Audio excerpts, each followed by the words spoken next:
السلام عليكم واهلا بكم في فيديو جديد.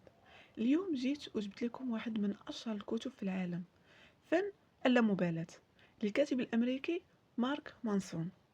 هذا الكتاب باع ملايين النسخ وترجم لعشرات اللغات، والسبب هو انه كيحاول يغير نظرتنا للحياة.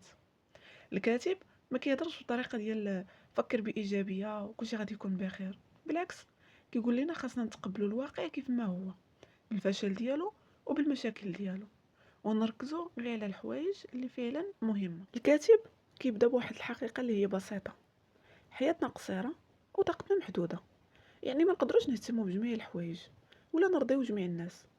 كل دقيقه كنهتموا بحاجه تافهه راه هي دقيقه كنضيعوها بحاجه مهمه.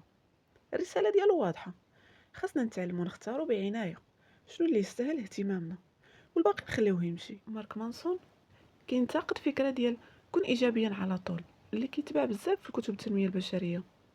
كيقول هاد التفكير كيخلينا نعيشوا في احباط، حيت الحياه ما عمرها ما غادي تكون مثاليه. المشاكل والالم جزء طبيعي من الوجود، والمفتاح هو اننا نتقبلوهم ونتعلموا منهم، ماشي نهربوا منهم. الكاتب كيعطي مثال: اي واحد ناجح في الحياه فهو فشل بزاف ديال المرات قبل ما يوصل. الرياضي، الفنان، رجل الاعمال، كلهم كيتعلموا من الاخطاء. الفشل ماشي عدو النجاح، بل هو الطريق ديالو. بلا فشل ما نقدروش نعرفوا شنو خاصنا نصحو. منصور كيأكد على كلمة المسؤولية: حتى لو وقع لنا شي مشكل ماشي بيدنا، بقى عندنا الاختيار وكيفاش نتصرفوا معاه. مثلا واحد جرب عليه من الخدمة، صحيح هو ماشي السبب الوحيد، ولكن بقى عنده حرية الاختيار: اما غادي يجلس ويبقى يشكي، اما يتعلم ويخدم على راسو باش يلقى خدمة اخرى. السعادة ماشي غياب المشاكل، ولكن اختيار المشاكل اللي مستعدين نواجهوها. الكتاب كيهضر بزاف على فكرة الموت. كيقول منين غادي نستوعبوا اننا غادي نموتوا، غادي نوليو نقدروا حياتنا اكثر وما نضيعوش الوقت في التفاهات.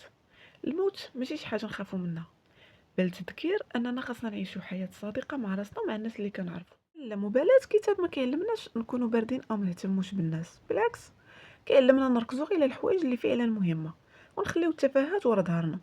كيعلمنا نتقبلوا الفشل ونستافدوا منه، ونواجهوا مشاكلنا ونعيشوا حياتنا بوعي حيت عمرها قصير. الرسالة الأساسية هي: ما تحاولش تهتم بكل شيء، راه مستحيل. اختار شنو فعلا مهم بالنسبة لك وخلي الباقي. أنا بالنسبة لي هذا الكتاب مهم حيت كيعطي واقعية ماشي الوعود الكاذبة.